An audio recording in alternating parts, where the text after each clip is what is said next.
I still remember the moment my life, as I thought I knew it, crumbled. It wasn't dramatic in the way you'd imagine. No screaming, no shouting, just a few cold words delivered with surgical precision. I was standing in the middle of a bustling conference room in Berlin, halfway through presenting a groundbreaking deal that would secure my company's future. My phone buzzed in my pocket. I wasn't going to answer it. But something about the timing, or maybe it was intuition, made me step aside.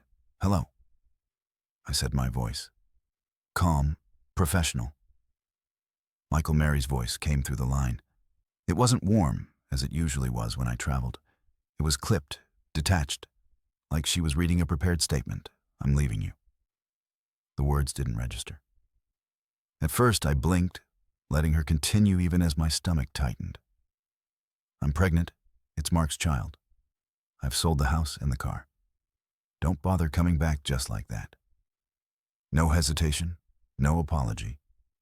My wife of 7 years, the woman I had built my life around, had casually dismantled our marriage like it was a bad contract. I felt my grip tighten on the phone. I should have been furious or hurt or humiliated, but in that moment, I felt nothing. My emotions didn't have time to catch up to the logic racing through my brain, all right. I said, my voice steady. I could hear her surprise, the slight hitch in her breath. She had expected tears, anger, a fight. Instead, I gave her calm indifference. It wasn't because I didn't care. Oh, I cared. But I knew instinctively that any reaction would only feed her sense of triumph. There was a long pause. "That's it, just all right?" she asked, almost annoyed. "That's it," I replied, then ended the call. I slipped my phone back into my pocket, walked back into the room, and finished my presentation without missing a beat. No one in that room knew my marriage had just ended, and honestly, I wasn't ready to process it either. The flight back to my hotel was a blur. My body was on autopilot, but my mind was already dissecting Mary's words. Pregnant. I hadn't even known we were trying for a child, Mark. Who the hell was Mark? And selling the house, the car. I'd have to verify everything, but it sounded like she had been planning this for months. I sat in my hotel room, staring out at the Berlin skyline. The anger was there, simmering just below the surface, but I refused to let it take over. Instead, I reached for my laptop and started making calls. If Mary thought she could blindside me, she clearly didn't know me as well as she thought. "Andrew," I said, when my lawyer picked up, "I need you to freeze the sale of my house effective immediately." "Michael, what's going on?" he asked, his voice concerned. "My wife just informed me she's leaving me claims. She sold the house and the car." Andrew was silent for a moment, likely processing the same implications I had. "We'll block any transactions on the house deed immediately. The car, is it still leased in your name?" "Yes, good. She can't legally sell it without your consent. I'll take care of everything." I thanked him and hung up. Moving to my next call, "Lisa," I said to my financial advisor, "I need you to freeze joint accounts." She didn't ask questions, just confirmed it would be done. That's why I hired her when the logistics were handled. I leaned back in my chair and let out a slow breath. The shock was still there, lurking beneath the surface. But something else was building alongside it. Determination. I wasn't going to let Mary destroy me. She thought she had the upper hand, that her betrayal would leave me floundering, but she underestimated me. For years, I had been a strategist in business, outmaneuvering competitors and negotiating deals that others thought impossible. Mary might have blindsided me emotionally, but strategically, she had just made her first move in a game she didn't even realize I was playing. I didn't react because I knew better reacting meant giving her control, and I wasn't about to do that. Instead, I would wait, plan, and strike when the time was right. She thought she had one, but this was just the beginning. The thing about betrayal is that it's never as simple as it looks on the surface. It isn't just the act itself. It's the planning, the lies, the manipulation that precedes it. Mary didn't just wake up one day and decide to leave me. She had been scheming, calculating, moving her pieces across the board while I was busy building a future for us. That was her first mistake, assuming I wasn't paying attention. Once the shock of her call wore off, I got to work. Anger would have been satisfying but pointless, begging her to reconsider out of the question. Instead, I focused on what I do best: strategy. The first step was information. I didn't know who Mark was, but I knew someone who could find out. I called David, a private investigator I'd worked with in the past. "I need you to dig into someone for me." I told him Mark Hune's involved with my wife. David didn't need a backstory. He just asked for her phone number and any recent activity I could provide. "It'll take me a couple of days," he said, and I hung up feeling the faint stirrings of control. Returning next, I turned my attention to the assets Mary claimed she'd already sold. The house was the obvious priority. If she had truly sold it, I would have seen legal paperwork cross my desk. But just to be sure, I called Andrew again. "She can't sell it without my signature." "Right, correct?" he assured me. "But she could list it. I'll check for any recent activity and flag it immediately." He called back within an hour. "She listed the house last week at a price well below market value, probably to make a quick sale. But don't worry, it's blocked." The car was easier. It was leased under my name, which meant it couldn't legally change hands. Still, I contacted the dealership to confirm that no unauthorized actions had been taken. Everything was secure. The next step was financial.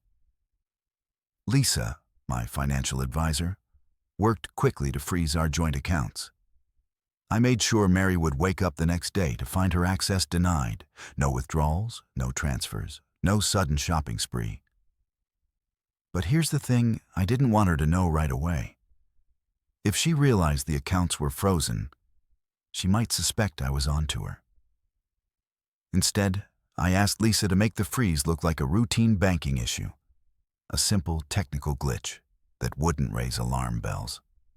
With my assets secured, I allowed myself a brief moment of satisfaction. Mary thought she had outmaneuvered me, but in reality she was walking into a trap of her own making. That night, I sat in my hotel room, replaying the last few months in my mind. The mixed dinners, the secretive texts, the sudden interest in expensive clothes and jewelry. I had ignored it, all chalking it up to stress or boredom. How naive. But here's the thing about betrayal. It reveals more about the betrayer than the betrayed. Mary thought she was clever, that I was too focused on my work to notice the cracks in our relationship. She didn't realize that I had spent years honing my instincts in boardrooms and negotiations. I could smell a lie a mile away. It just took me a little longer to notice when it was coming from my own wife. By the time I went to bed, I had the framework of a plan in place. The goal wasn't just to protect myself. It was to let Mary believe she had one. I wanted her to feel comfortable, confident, even triumphant, because that's when people make mistakes. David called the next morning with his first update. "Mark's a piece of work." He said he's got a history of conning women out of money. A couple of them even file police reports, but nothing stuck. He's good at disappearing when things go south. I smiled grimly. Mary had chosen poorly, but I wasn't about to warn her keep digging. I said I want everything: addresses, accounts, relationships, the works. David promised results, and I felt another piece of the puzzle click into place. The beauty of a well-executed plan is that it doesn't rely on rash decisions. It's deliberate, methodical, and devastating. Mary didn't know it yet, but she was playing a game she couldn't win. I allowed myself a moment of quiet satisfaction, staring out at the Berlin skyline. Mary thought she had stolen everything from me, but in reality she had nothing. And when the time was right, I would show her just how wrong she was. Mary probably thought she had outsmarted me. I can imagine the smug satisfaction she must have felt, thinking she had everything wrapped up while I was thousands of miles away. She must have laughed to herself, imagining me walking into an empty house, confused and helpless. But what she didn't realize is that I had already laid the groundwork to dismantle her illusion piece by piece. While I was strategizing abroad, Mary was busy playing house with Mark. Living in a fantasy world that would soon crumble beneath her, the first cracks began to show when she tried to access our joint account. I had deliberately orchestrated this moment. The accounts were frozen, but Lisa had flagged the freeze as a banking glitch. Mary likely called the bank frustrated and impatient, only to be told that the issue was being resolved and she just needed to wait. I pictured her pacing the living room, perhaps with Mark lounging nearby, feeding her empty reassurances. Mark, of course, had no idea that his golden goose was about to run out of eggs. Meanwhile, Mary had listed the house for a quick sale. She had no idea the transaction had been blocked. Andrew informed me that she even found a buyer willing to pay cash. They likely agreed on a closing date, with Mary planning to pocket the money and make a fresh start. But when the paperwork stalled, she must have been confused. She probably assumed it was just a bureaucratic delay. I wondered if Mark started to get suspicious, but I doubted it. A man like him wasn't in this for the long haul. He was biding his time waiting for the payout before moving on to his next target. While Mary and Mark reveled in their perceived victory, David, my private investigator, sent me daily updates. Mark's getting comfortable. David told me during one of our calls he's been seen driving. Around in your car and spending time at your house seems like he thinks he's won the jackpot. Let him think that, I replied. David also uncovered a string of exes Mark had conned over the years. One woman had lost her savings after Mark convinced her to invest in a fake business. Another had given him access to her credit cards, only to find herself drowning in debt when he disappeared. He's good at what he does. David said, so am I responded. While Mary played her games, I continued mine. I sent her a casual text. Hope everything's going well at home. I'm wrapping up here and we'll be back soon. It was Del Lieber vague, designed to keep her guessing. She didn't reply. Of course, I didn't expect her to, but I knew she'd read it and wonder what I knew or what I was planning. A week later, David called with a significant update. Mark's been using Mary's name to apply for loans. He said small amounts, probably testing the waters to see how much he can get. Before she catches on, I let out a low laugh. She won't catch on. I said Sheck too busy believing her own lies. But that wasn't all. David had uncovered another twist. Mark had been in contact with another woman, someone he'd been stringing along on the side. It was clear that Mark had no intention of sticking around once he'd milked Mary dry. Send me everything I told David. Meanwhile, Mary was busy throwing what she likely thought was her freedom party. I got wind of it through mutual acquaintances. She had invited friends over to celebrate her new life. Parading Mark around like some kind of eyes, she's telling everyone you're the reason the marriage fell apart. One of my friends informed me. Apparently you were too focused on work and she felt neglected. I wasn't surprised. Mary needed to play the victim to justify her actions. Let her. I didn't care what story she spun, because I knew the truth and so would everyone else when the time was right. As the days passed, I imagined Mary starting to feel the pressure the house sale hadn't gone through.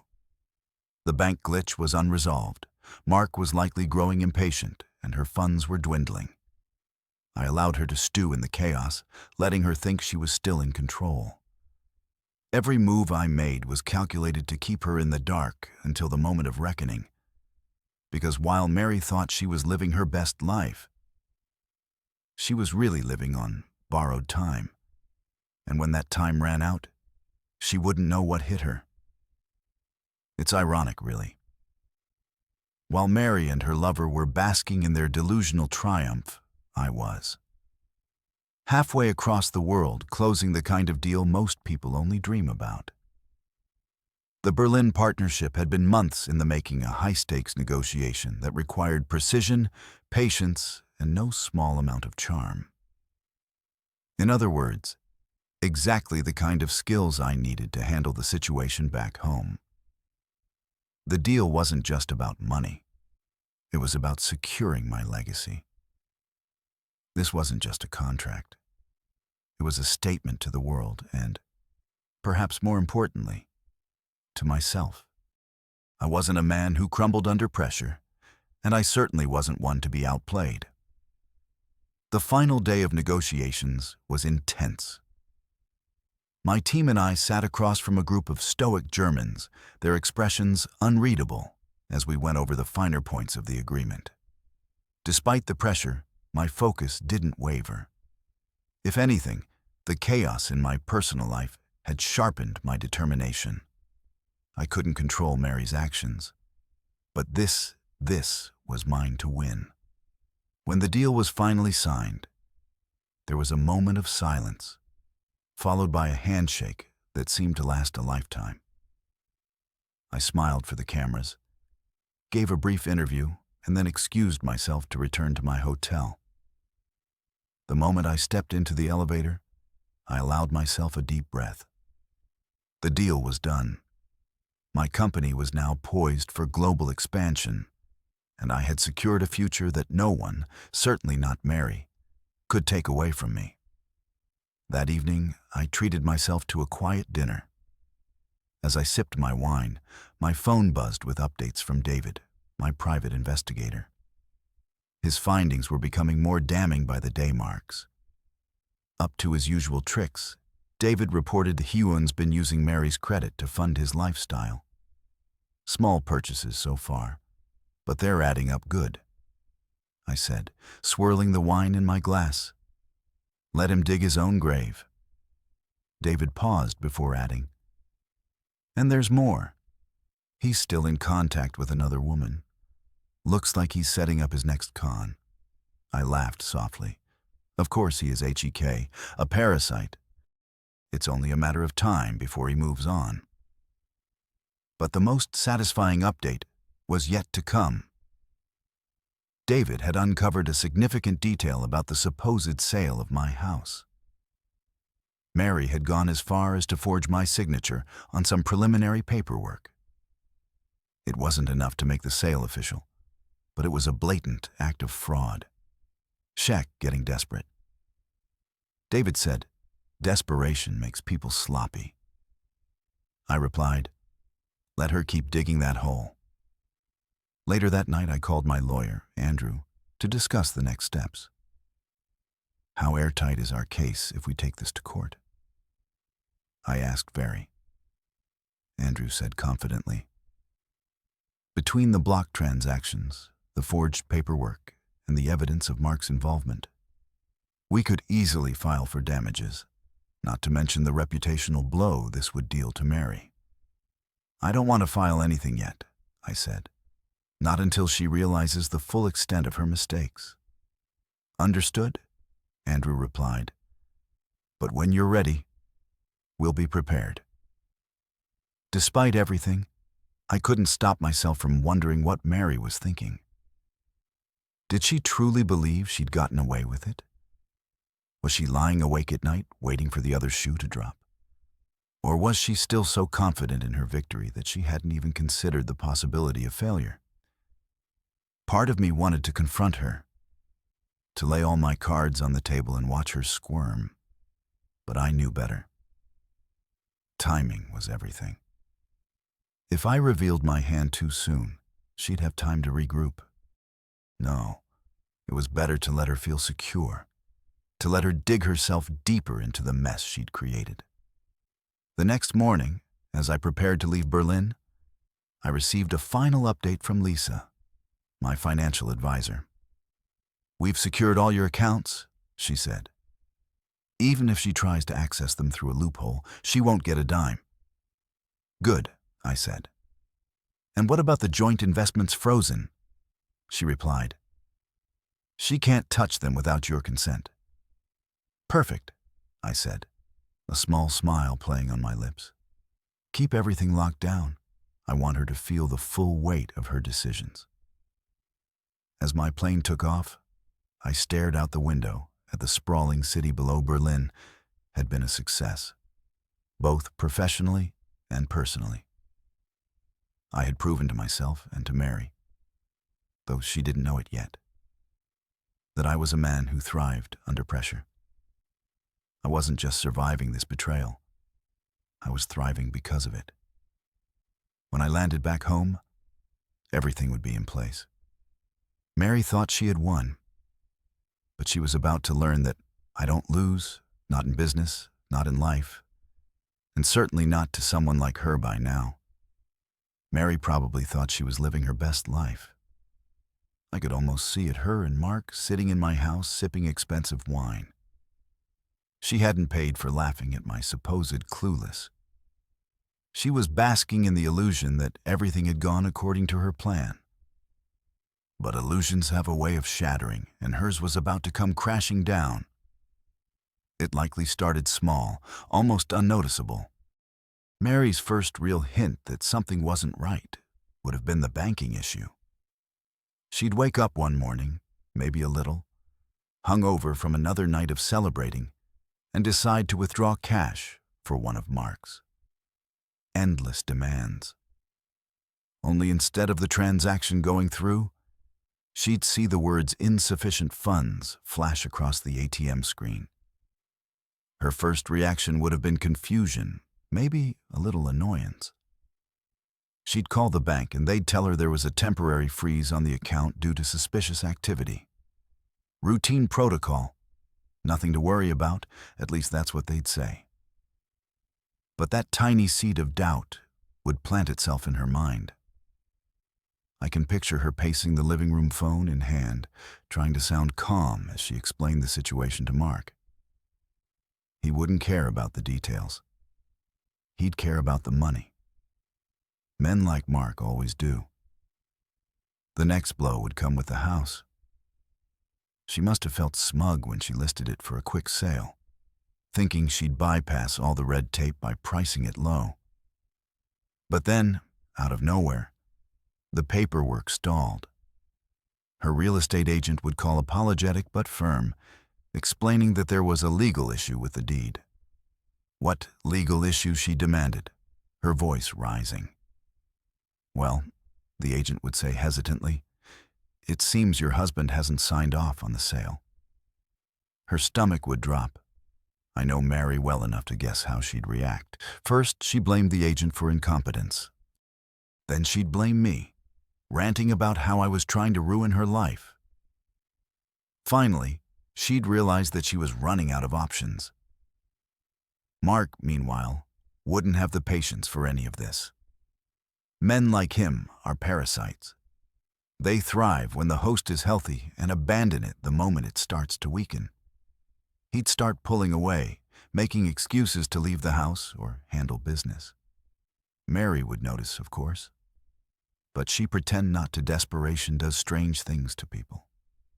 I imagine Mary started trying to regain control, maybe by reaching out to old friends for financial help.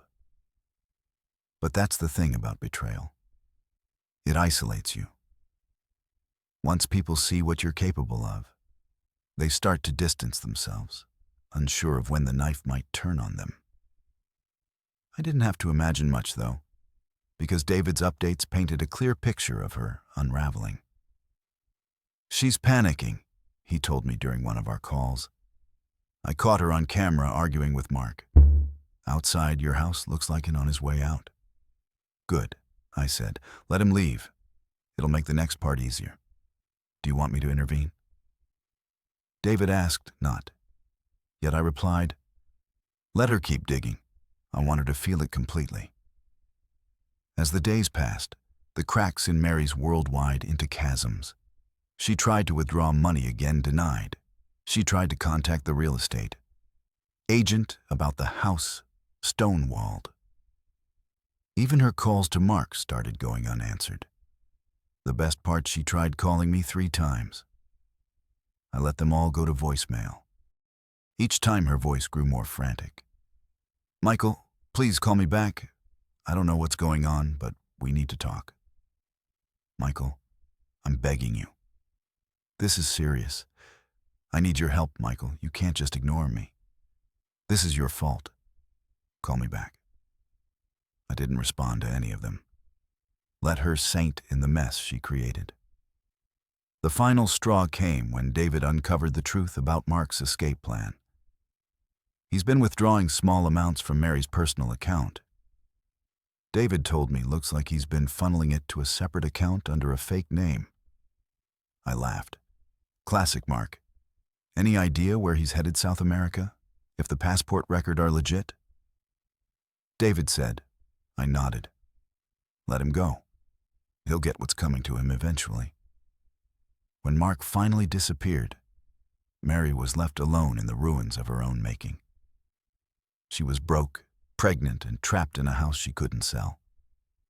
Her world, which had seemed so perfect just weeks ago, was now nothing more than a crumbling facade. I almost felt sorry for her, almost. But the truth is, Mary's downfall wasn't an accident. It was the result of her own choices, her own greed, and her own betrayal. All I did was step aside and let her destroy herself. The flight back home felt surreal as the plane descended. I wasn't just returning to the same city I'd left weeks earlier. I was stepping into a battleground. But the fight was over before it had even begun. I had one, and Mary didn't even know it yet. I kept my emotions in check as the flight attendants made their final announcements, though a faint smirk tugged at the corners of my lips. The stage was set, the players in place. All that remained was the final act. The moment I stepped into the terminal, I saw her, Mary. She was standing near the baggage claim, looking as though she hadn't slept in days.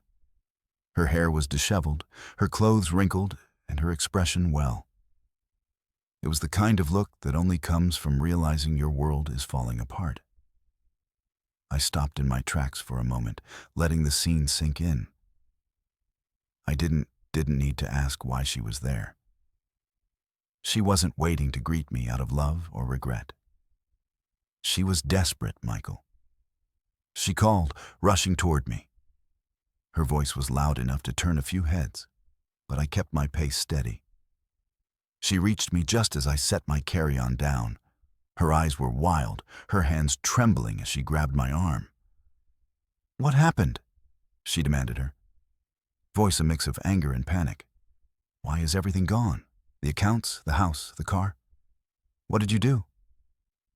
I tilted my head slightly, studying her as if she were a stranger. What did I do?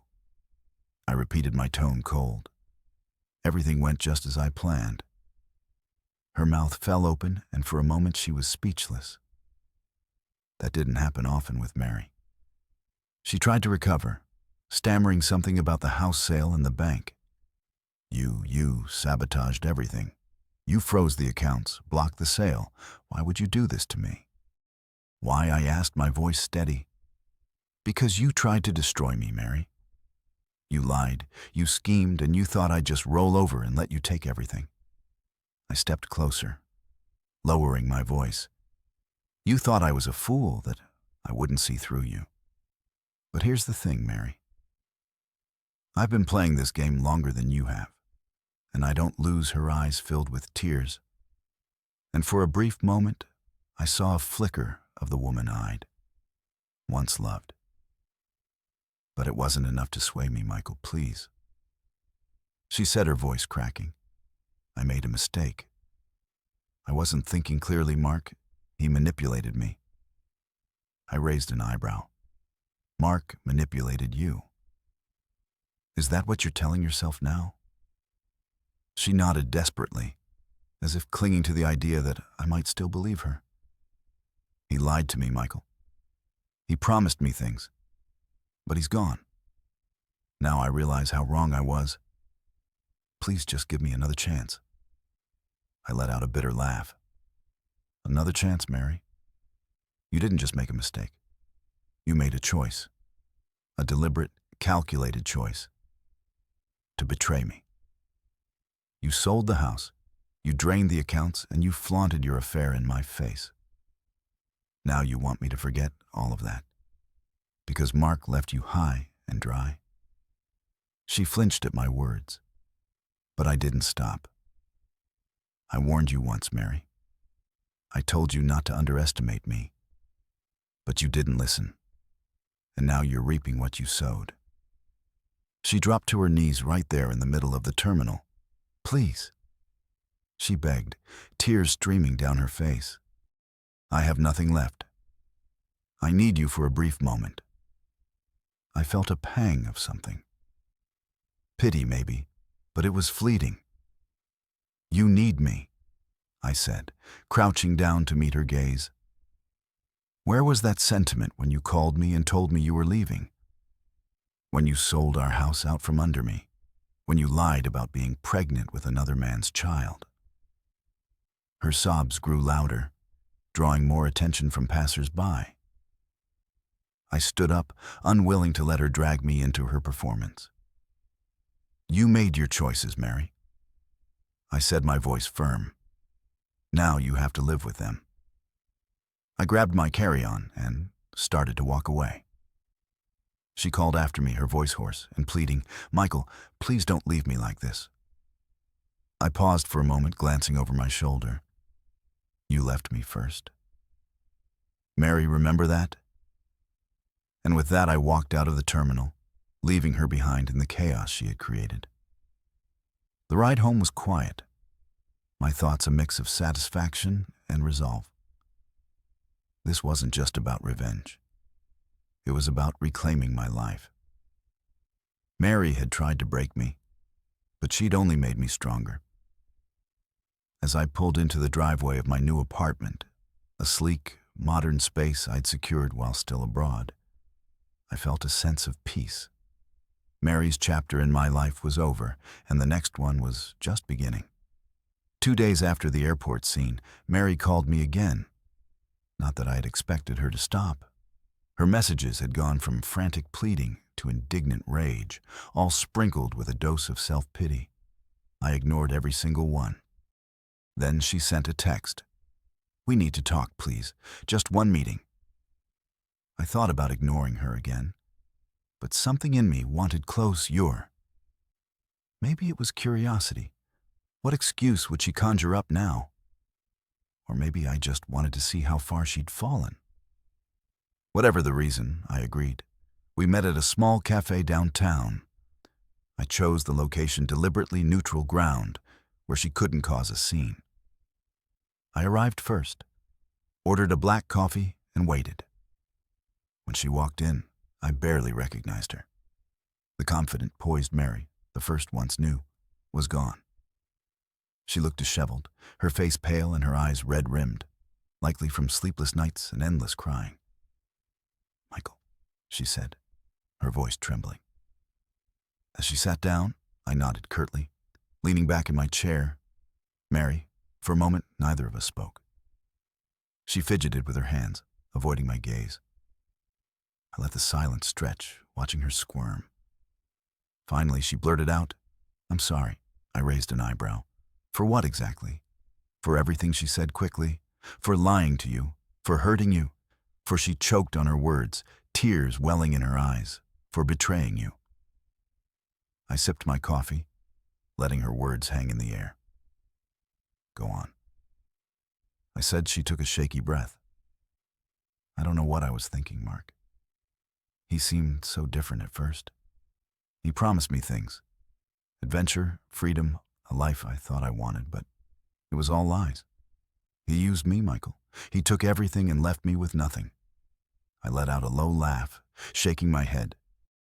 You expect me to believe that Mark manipulated you, that you had no part in this? Her face crumpled. I didn't mean for it to go this far. You just what? I interrupted my voice, sharper than I intended. You just decided to sell our house without my knowledge, to drain our accounts, to flaunt your affair, while I was halfway across the world working to build a future for us. Tell me, Mary, which part of that wasn't your choice? She flinched at my words, her tears spilling over. I was selfish. She admitted, her voice barely above a whisper. I thought I wanted something different. But I didn't realize what I was throwing away. I didn't realize what I had until it was gone. I leaned forward, resting my elbows on the table.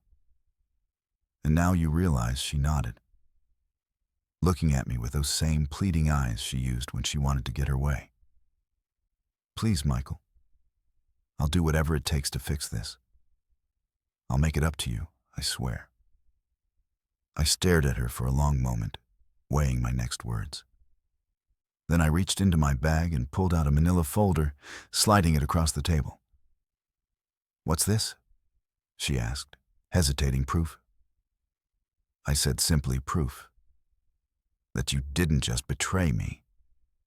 You destroyed yourself. In the process. She opened the folder, her hands trembling as she flipped through the documents.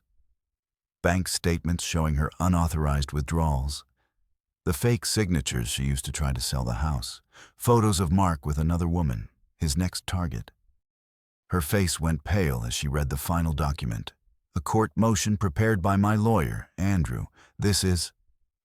She looked up at me, her voice cracking. You're filing charges. I shrugged. Not yet, that depends on you.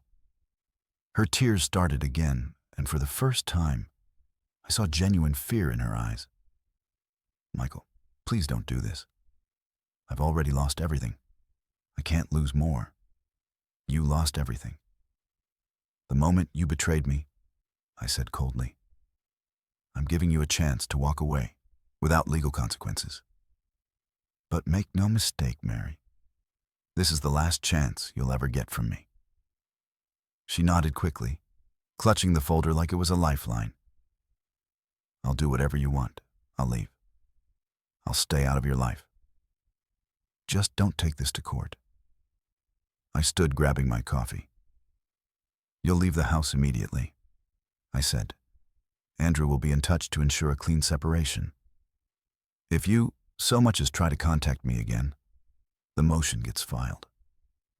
She opened her mouth to argue, but thought better of it, nodding instead. As I walked out of the cafe, I felt a weight lift off my shoulders.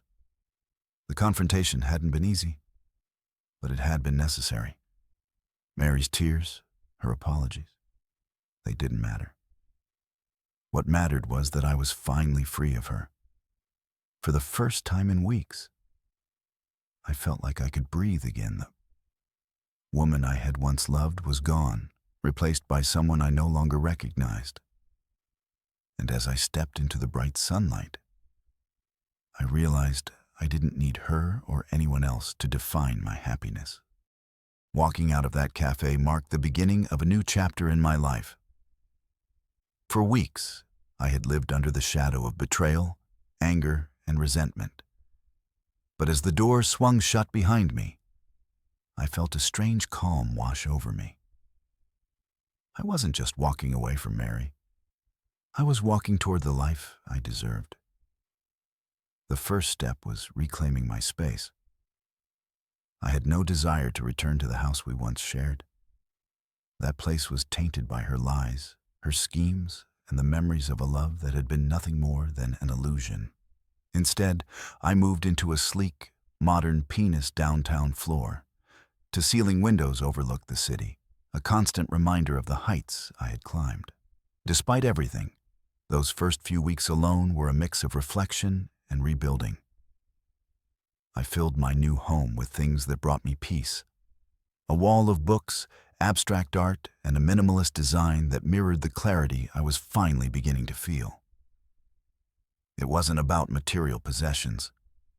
It was about creating a space that felt like mine. Free from the shadows of the past, my work became my sanctuary.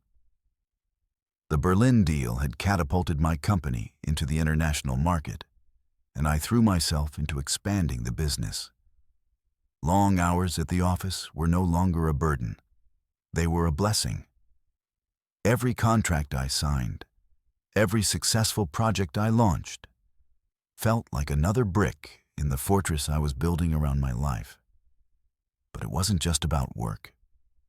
For the first time in years, I made time for myself. I started running in the mornings, letting the rhythm of my footsteps clear my mind. I picked up hobbies I neglected during my marriage. Playing the piano, learning to cook, even taking up photography. Each new skill, each moment of quiet accomplishment was a reminder that I was more than the man Mary had tried to destroy. Of course, there were moments when the past tried to creep back in. Mutual friends would call hesitating before asking, "Have you heard from Mary?" I always gave the same answer. No, and I don't plan to. Her name no longer triggered anger or sadness. It was just a name now tied to a chapter of my life that had ended. The real turning point came at a company gala. It was a black tie event, the kind of evening where everyone sipped champagne and exchanged polite conversations. Normally, I would have kept my distance, preferring to stay on the sidelines.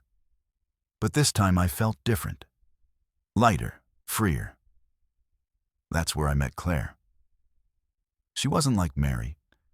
Where Mary had been all about appearances, Claire was genuine, grounded. We started talking by chance, bonding over a shared love of literature. She was a writer passionate about storytelling, and as the night went on, I found myself captivated by her authenticity. For the first time in years, I felt the spark of something I thought I'd lost. Over the next few months, Claire and I grew closer. We took things slow, both of us wary of rushing into anything she knew about. I asked well the parts one was willing to share, and she never judged or pried. Instead, she encouraged me to focus on the future, reminding me that life was too short to dwell on what couldn't be changed. With her, I discovered a different kind of happiness. It wasn't flashy or dramatic. It was quiet, steady, and real.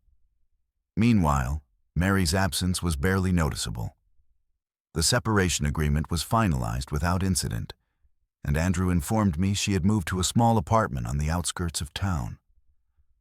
According to David, Mark had never returned, and Mary was now struggling to make ends meet. I could have felt vindicated, maybe even smug. But honestly, I didn't feel much of anything. Her downfall wasn't my concern anymore. My focus was on building a life that didn't include her or the chaos she brought with her. Looking back, I realized that Mary's betrayal, as painful as it had been, was the best thing that could have happened to me. It forced me to confront the cracks in our marriage, to reevaluate what I wanted out of life, and to rediscover the strength I had forgotten I possessed. Now, standing on the balcony of my penthouse, a glass of whiskey in hand, I felt a sense of peace I hadn't felt in years. The city lights stretched out before me, a testament to the endless possibilities that lay ahead. This was my new beginning, and for the first time, I was ready to embrace it. Mary's life unraveled like a thread caught in a storm after our final meeting at the cafe. She disappeared from my radar. I didn't seek out updates, but they found me anyway. Whispers through mutual friends, occasional reports from David and the stray, rumors that always circulate in social circles. The picture they painted was grim, but not unexpected. Mary moved into a cramped apartment on the outskirts of town, far from the life of luxury she had once enjoyed, with no Mark No access to the accounts she tried to drain. She was left scraping by on odd jobs. The glow of her socialite life had dimmed, replaced by the harsh realities of her new circumstances. But her troubles didn't end there. One day, David called me with an update that caught even me off guard. "You're not going to believe this," he said. "Mary's being sued by one of Mark's other victims, turns out. He used her name to secure a loan, and now the creditors are coming after her." I chuckled, shaking my head. I guess karma works faster than I thought. David hesitated. "Do you want me to intervene?" "No," I said firmly. She made her bed. Let her lie in it as much as I wanted to let go. A small part of me wondered if Mary truly understood the depth of her betrayal, not just to me, but to herself. She had destroyed her own life in pursuit of something that never existed. And now she was paying the price. Months passed, and I began to notice a shift in how people spoke about me. At first, there had been pity sympathy for the man whose wife had betrayed him. But now, there was respect. My name carried weight, not just because of my professional success, but because of how I had handled everything. I hadn't crumbled, I hadn't lashed out. I had simply moved forward, leaving the wreckage behind me. That respect came to a head at a company gala. It was one of those glittering events where everyone wanted to be seen, and I was no exception. But this time, I wasn't alone. Claire was by my side. Her presence a quiet testament to the new Chapter 1 was building. As we mingled with guests, I couldn't help but reflect on how far I'd come. A year ago, I had been a man blindsided by betrayal, scrambling to protect what I had built. Now I was stronger, wiser, and more determined than ever. Mary, meanwhile, had faded into the background. The last I heard, she was working at a small boutique trying to stay afloat. She had written me a letter, a long, rambling apology that alternated between regret and justification. I made mistakes. She wrote, "I know I hurt you, and I'll never forgive myself for what I did. But I was lost, Michael. I didn't know what I wanted, and I didn't realize what I had until it was gone. I read the letter once, then tucked it away in a drawer." I didn't respond. There was nothing left to say. The night of the gala ended, with CLA and me standing on my penthouse balcony, the city light stretching out before us. She leaned against the railing, her face illuminated by the soft glow of the skyline. "You've been quiet," she said, turning to look at me. "Just thinking I replied about her?" I shook my head. "No, about everything. About how. Much can change in a year." She smiled, reaching for my hand. "Well, here's to change." I raised my glass, clinking it against hers. "To change," I said. As I stood there, I realized something important. Mary's betrayal hadn't broken me. It had freed me. It had forced me to confront the cracks in my life and rebuild something stronger. It had taught me the value of loyalty, the importance of resilience, and the power of letting go. I didn't need revenge or validation. I didn't need her regret or her apologies. All I needed was the future I was creating for myself, a future filled with possibilities, untainted by the mistakes of the past. This was my triumphant end. Not because I had one, but because I had moved on. And for the first time in a long time, I was truly happy.